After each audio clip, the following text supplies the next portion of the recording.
Hi, this is Marcia Vaca with Vaca Associates Family Checks and Balances. Today I want to take a little time to talk to you about how do you know when it's time to step in and offer support and help to your aging loved ones.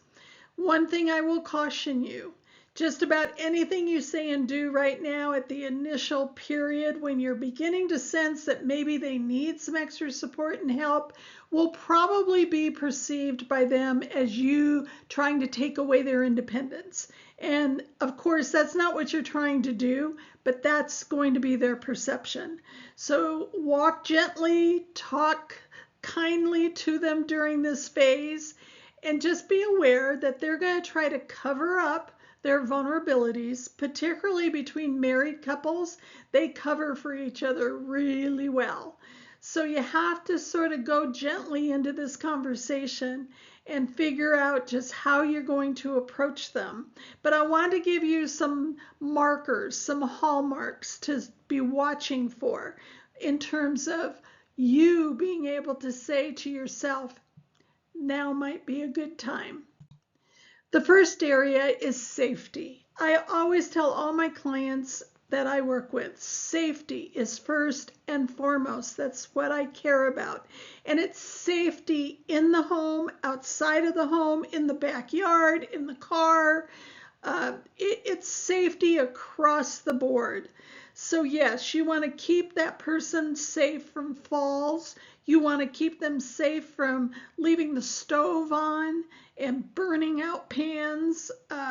You want to keep them safe from forgetting to lock doors. There's a whole wide range of safety issues. So begin to pay attention, begin to watch and see if they're being forgetful about basic safety rules and things that they've always followed before, they've always taken care of before, but now it just seems they're not quite as tight on some of those safety issues. Falls are usually one of the main concerns that we have, and at some point, if your mom or dad or grandparents, if they have a lot of throw rugs around the house, you need to see if you can get them to get rid of them. That is one of the common areas in which older adults will fall. They stub their toe, their shoe gets caught on the edge of a throw rug, and down they go. We know that broken bones, particularly broken hips, are one of the worst things for people in their advanced years. So safety, very critical. So be watching for all those areas.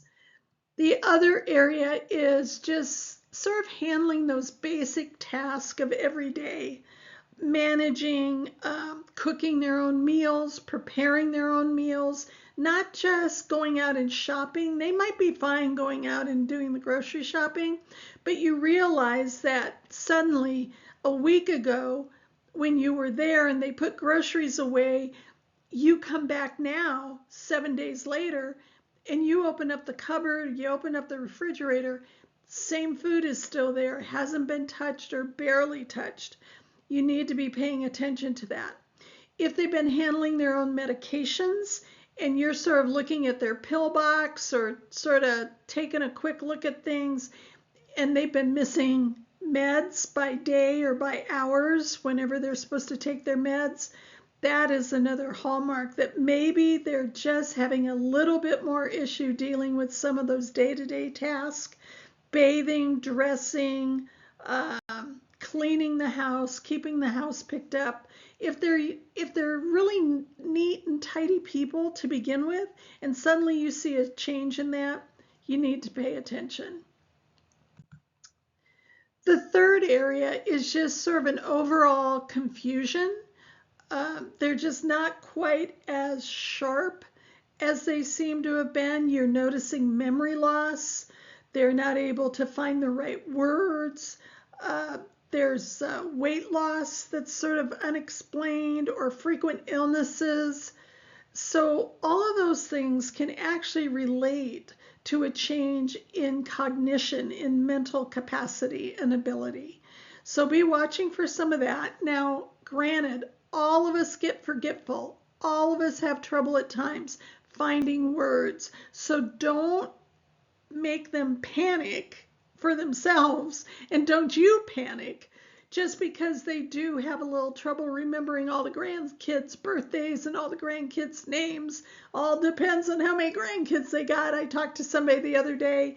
He was the eldest of 68 grandkids and great grandkids, and he said his mom has a horrible time remembering. I can't even keep it straight with 2 or 3 right now. So there you go. So be watching for those mental cognitive decline issues. The next area is just isolation and loneliness. I mean, if you see that your loved one, their friends can't get out anymore, so they're not seeing their friends, maybe somebody's having hearing loss, so they can't even really talk to them on the phone very easily anymore. Or you're just finding them withdrawing and not wanting to go out, not wanting to be engaged. We need to sort of dig into that a little bit with them very gently, very kindly, and find out. There might be a depression, or there might be some other sadness or grief that has grabbed hold of them and making them just feel more alone. And that's the biggest thing. We don't want our loved ones to feel alone. We want to keep them as engaged, involved as we can. And it's hard because when they begin to lose their closest friends, either to illness or death, or they move away, or they move into assisted living while your loved one is still right down the street in the house that they've lived in for 50 years or 30 years, it really produces a lot of emotional reaction.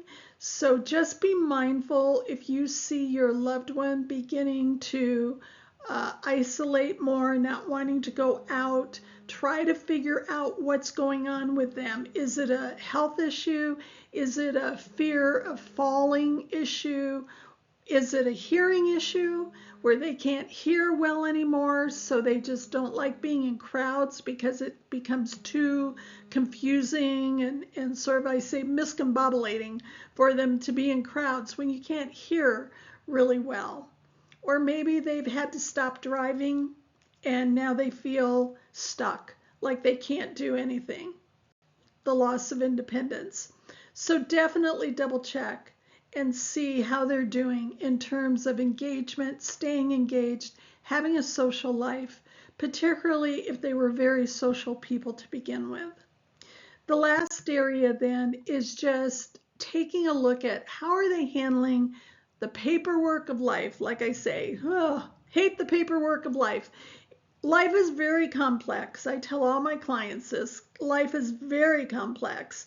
And one of the things that I get heavily involved in with my clients is helping them with paying their bills, making sure the checks are written out the right way, making sure they're put into the right envelopes with the right address showing, and that there are stamps on those envelopes.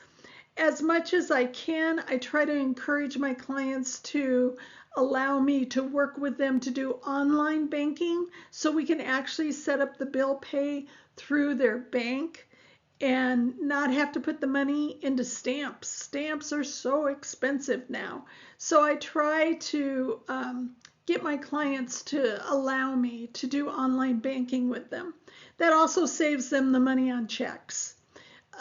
Maybe they were spot on when they always wrote everything into the register and you're noticing checks are not being written into the register.